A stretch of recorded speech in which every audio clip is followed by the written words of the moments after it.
BJP নেতাসকলৰ মাজত ভীষণ প্ৰতিযোগিতা বৰ্তমান সময়ত। নমস্কাৰ সকলোকে, মোৰ নতুন ভিডিঅ'লৈ আপোনালোকক স্বাগতম জনাইছোঁ। আশা কৰোঁ আপোনালোক সকলোৱে ভালে আছে আৰু এই ভিডিঅ'টো শুনি বহুত বেছি ভাল পাব। এতিয়া দেখি আছোঁ ছ'চিয়েল মিডিয়াত তলপাৰ লাগিছে ৰাজসাহায্য পাব লাগে কোনে আৰু পাই আছে কোনে। গতিকে এই কথাষাৰ খুবেই চৰ্চাত চলি আছে, হয় নাই?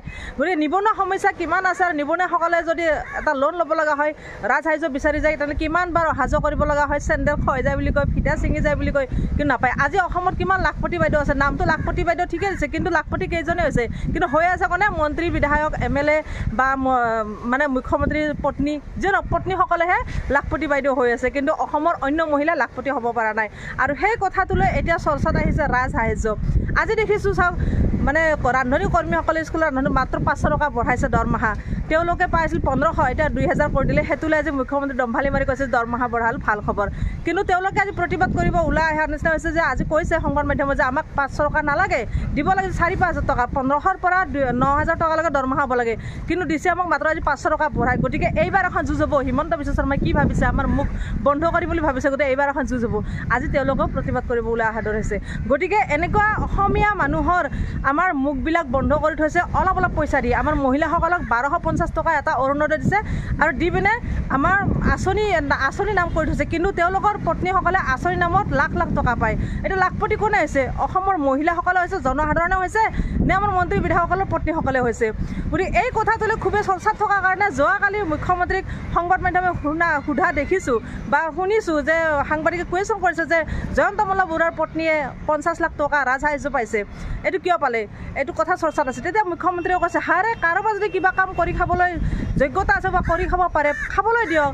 তেওঁলোকে দুৰ্নীতি কৰিতো খোৱা নাই, ৰাজসাহায্য লৈছে। আজি গো পালন কৰিব, তেওঁলোকে গৰু ফাৰ্ম খুলিব। আজি মন্ত্ৰী আছে, খাই আছে, কালি যদি মন্ত্ৰী নহয় কি কৰি খাব? গতিকে তেওঁলোকে কিবা এটা ইনকাম চ'ৰ্চ লৈছে, সেইটোলৈ ক'ব লগা একো নাই। আৰু চাওক, দুৰ্নীতি কৰিতো খোৱা নাই। কংগ্ৰেছ দিনা গড় হত্যা কৰি খাইছে, আমাৰতো গড় হত্যা কৰি খোৱা নাই। এনেকুৱা ধৰণৰ বহুত কথা কৈছে। আচলতে খঙত অগ্নিশৰ্মা হৈ গৈছে মুখ্যমন্ত্ৰীয়ে। সেই কি কুৱেশ্যনৰ এনচাৰ দিব সেইটোকে দিছে। আজি মন্ত্ৰী হৈ আছে, হয়, আজি খাই আছে, কালি মন্ত্ৰী নহ'লে কি কৰি খাব? সেইটো মন্ত্ৰীৰ পত্নীক খুব ভালকৈ চিন্তা কৰিছে, বা আপোনালোকৰ পত্নীসকলে খুব ভালকৈ চিন্তা কৰি সেইকাৰণে আপোনালোকৰ পত্নীসকলৰ নামত বহুত কিবা আঁচনি কৰি লৈছে, বহুত কাম কৰি পেলাইছে। কিন্তু অসমৰ ৰাইজৰ কাম কি কৰিছে আপোনালোকে? অসমৰ জনসাধাৰণে কি কৰি আছে? আজি কিমান নিবনুৱা কান্দি আছে, পঢ়া শুনা কৰি কিমান মানুহে কান্দি আছে, একো সংস্থাপন পোৱা নাই। আপুনি চাকৰি দিম বুলি কৈছিলে, কেইলাখ চাকৰি দিলে? এতিয়া বৰ্তমান সময়ত কিমান লাখ চাকৰি দিলে আৰু কিমান লাখ আজি নিবনুৱাই কান্দি আছে? আজি চাওক, আমি স্কুলৰ ৰান্ধনীসকলৰ কথাই কওঁ, তেওঁলোকে আজি প্ৰতিবাদ কৰিবলৈ ওলাই আহিছে। 500 টকা মাত্ৰ আপুনি দৰমহা বঢ়ায়, আৰু তাকে দম্ভালি মাৰি কৈছে যে 500 টকা বঢ়ালে ভাল খবৰ, 1500ৰ পৰা 2000 কৰি দিলে। তেওঁলোকে কৈছে আমাক নালাগে। গতিকে এনেকুৱা কিমান আঁচনি দিব লাগিছে সাধাৰণ জনতাক দি আছে আপোনালোকে মন্ত্ৰীৰ পত্নীসকলক।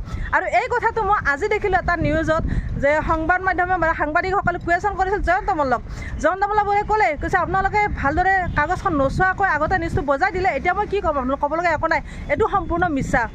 এইটো তেখেতে সম্পূৰ্ণ মিছা বুলি কৈছে সংবাদ মাধ্যম বা সাংবাদিকক।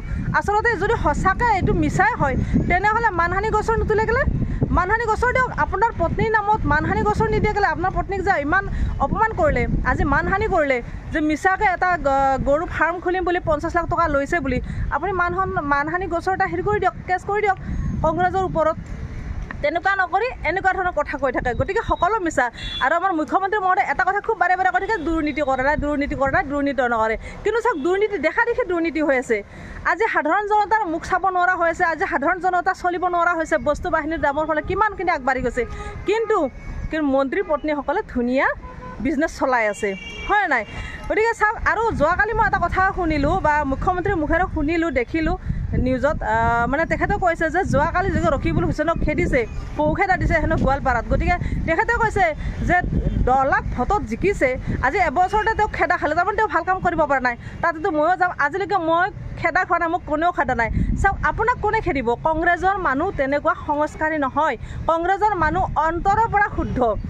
খেদিলে কংগ্ৰেছৰ মানুহে আপোনাক খেদিব লাগিব। কংগ্ৰেছৰ মানুহ যিমান মনত বেয়া ভাৱ থাকিলেও খুলি কথা নকয়, কাৰণ কংগ্ৰেছৰ মানুহখিনি বৰ আৱেগিক, বহুত দয়ালু, মানুহ সন্মান কৰিব জানে। আপুনি যদি আজি চাওক যোৰহাটলৈ যায়, যোৰহাটখন এতিয়া মানে ক'বলৈ গ'লে গৌৰৱ গগৈ তাত বহুত ভোটত জিকিছে।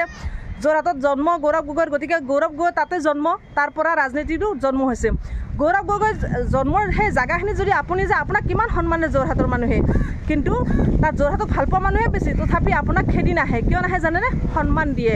কিন্তু আপোনাৰ মানুহে সেইখিনি সন্মান দিব নাজানে। সিদিনা গৌৰৱ গগৈ গ'ল আপোনাৰ সমষ্টিত, কি কৰিলে? আপোনাৰ মানুহ কেইজনমান চামচাগিৰি আহি পিনে গো বেক ক'লে, পাকিস্তানী গো বেক। সেইকেইজন মানুহৰ আছে কি খাবলৈ? তেওঁলোকে কি কৰিছে? তেওঁলোকে নিজৰ ল'ৰা ছোৱালী কালিলৈ পোহপাল দিব পাৰিবনে?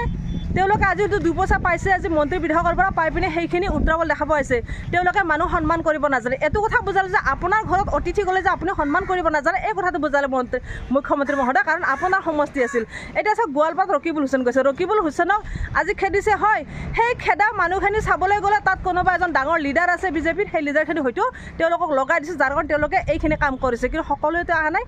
কেইজনমান ব্যক্তি আছে, সেই কেইজনমান ব্যক্তি বা এটা এলেকাত কেইজনমান মানুহ আছে, হয়তো সেই এলেকাত বিজেপিৰ প্ৰভাৱটো বেছি। গোটেই গোৱালপাৰাখনে যে মুছলমান বা গোটেই গোৱালপাৰাখনে যে কংগ্ৰেছ ভাল পাব তেনেকুৱা কথা নহয় নহয়। তাত বিজেপিৰো ভোট আছে, বিজেপিক ভাল পোৱা মানুহ আছে, হয়তো সেই বিজেপিক ভাল পোৱা মানুহখিনিতো আহিব পাৰে, নহ'ব পাৰে। মোৰ কথাখিনি কৈছোঁ, যিহেতুকে তেখেতক পহু খেদা বুলি কোৱা বুলি কৈছে, আপুনি পহু খেদা দিছে, সেই উদ্দেশ্যত মই কৈছোঁ আপোনাক নেখেদে, তেখেতক খেদিছে, তেখেতে ভাল কাম কৰিব পৰা নাই। তেখেতক খেদিছে সেই উদ্দেশ্যতে খেদিব পাৰে, হয়তো তাত কেইজনমান বিজেপি আছে, সেই বিজেপিখিনিয়ে লগ হৈ এই কামটো কৰিছে, যাতে কংগ্ৰেছৰ মানুহ য'তে যাওক তাতে খেদি দিলে হ'ল। এই সংস্কাৰটো হয়তো বিজেপিৰ দলৰ ফালৰ পৰা আছে, মোৰ অনুমান হয়। কাৰণ বিজেপিৰ সমষ্টিত য'তে যায় বা বিজেপিৰ মানুহখিনি খেদি কিয় আহে? চাওক, সিদিনা গৌৰৱ গগৈ 14জন ব্যক্তি মাত্ৰ, বেছি নহয়, তাৰে 2-3জনে চিঞৰিছে গো বেক গো বেক। সেই 14জন ব্যক্তিহে আছে নেকি আপোনাৰ সমষ্টিত? কিমান আছে? সেই 14জন ব্যক্তি কিয় ওলাই আহিল? আপোনাৰ সমষ্টিত যাৰ ঘৰত পতাকা ওলোমাই আছে, বিজেপিৰ পতাকা, তেওঁলোকে গৌৰৱ গগৈ গামোচা পিন্ধিবলৈ ওলাই আহিছে, তেওঁলোকে গৌৰৱ গগৈ জুমি চাবলৈ ওলাই আহিছে, গৌৰৱ গগৈক আশীৰ্বাদ দিবলৈ আহিছে। তাৰমানে কি? অন্তৰৰ পৰা ৰাইজে গৌৰৱ গগৈকে বিচাৰে, কিন্তু আপোনাৰ পৰা মুখত ভাল পাই আছে বা আপোনাৰ পৰা কিছুমান বস্তু পাইছে, কাৰণ টকা পইচা পাইছে কাৰণে হয়তো আপোনাক ভাল পাই আছে। আজি অসমৰ জনসাধাৰণে বুজি পাইছে, আজি অসমৰ ৰাইজে গৌৰৱ গগৈক ভাল পাব শিকিছে। আজি অসমত গৌৰৱ গগৈৰ জনপ্ৰিয়তা বাঢ়ি গৈছে, কিন্তু আপোনাৰ জনপ্ৰিয়তা লাহে লাহে কমি যোৱাৰ কাৰণে আপুনি কি কৰিম কি নকৰিম চকীখন হেৰুৱাৰ ভয়ত বহুত কিবা কিবি কৰিবলৈ লৈছে। এইবোৰ কৰি লাভ নাই, নিজৰ কাম নিজে কৰি যাওক। চাওক, সিদিনাখন যিটোকে আপোনাৰ সমষ্টিত গৌৰৱ গগৈক খেদিলে, গৌৰৱ গগৈক খেদাৰ পিছতো গৌৰৱ গগৈ কি ধুনীয়া মন্তব্য দিছে যে আৱেগ আছে দলৰ প্ৰতি, হয়তো তেওঁলোকে এনেকুৱা কৰিছে।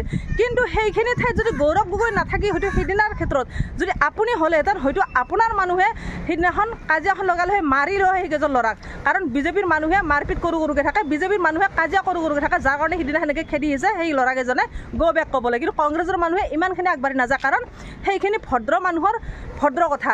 আজি জানো গৌৰৱ গগৈ, আমি গোটেইখিনি অসমৰ ৰাইজে গম পাওঁ যে গৌৰৱ গগৈ বহুত শিক্ষিত, গৌৰৱ গগৈৰ শিক্ষাক কোনো হাৰাব নোৱাৰে, আৰু সেইকাৰণে গৌৰৱ গগৈ বহুত ভদ্ৰ পুৰুষ বুলি মানে এটা পৰিচিত হৈছে। আৰু মই ভাবোঁ মুখ্যমন্ত্ৰী মহোদয়, আপুনি গৌৰৱ গগৈৰ পৰা বহুত কথা শিকিব লগা আছে, অন্ততঃ ব্যৱহাৰখিনি শিকিব লগা আছে। গৌৰৱ গগৈ যিমানো শত্ৰুৰ সন্মুখত থিয় নহওক কিয়, তেখেতে ইমান ধুনীয়া ব্যৱহাৰত কথা পাতে, সেই ব্যৱহাৰত শত্ৰুজনে মিত্ৰ হ'বলৈ বাধ্য হয়। কিন্তু আপোনাৰ ব্যৱহাৰত কেনেকুৱা এটা হৈ যায়, আপুনি কেনেকুৱা ধৰণৰ উচতনি দি আছে মানুহখিনি, আপুনি চিন্তা কৰকচোন। আৰু মই সেইকাৰণে কৈছোঁ যে বিজেপি নেতাসকলৰ মাজত ভীষণ প্ৰতিযোগিতা, কাৰণ জয়ন্ত মল্লৰ পত্নী জুলি ডেকাই ভাবিছে যে অকল ৰিণিকী বাইদেৱে ল'ব নেকি ইমানখিনি আঁচনি, ইমানখিনি টকা পইচা, গতিকে ময়ো ল'ম। আৰু সেইকাৰণে সম্ভৱ জুলি ডেকাইও ইমানখিনি আঁচনি লৈছে, আৰু জুলি ডেকাক দেখি হয়তো সিদ্ধাৰ্থ শৰ্মাৰ পত্নীও চাগে ভাবিছে যে জুলি ডেকাই ল'ব নেকি ৰিণিকী বাইদেউৰ নিচিনা, ময়ো ল'ব পাৰিম, গতিকে ময়ো ল'ম। সেয়েহে তেওঁলোকৰ মাজত এটা ডাঙৰ কম্পিটিশ্যন হৈছে, আৰু সেইকাৰণে ইজনে সিজনক দেখা দেখিকৈ মানে এই সাহায্যবোৰ আঁচনিবোৰ তেওঁলোকে গ্ৰহণ কৰি আছে। হয়নে নহয় গাইজ, কমেণ্টত জনাব। আজি মই মোৰ ভিডিঅ'টো ইয়াতে সামৰিছোঁ, আজিলৈ বাই বাই।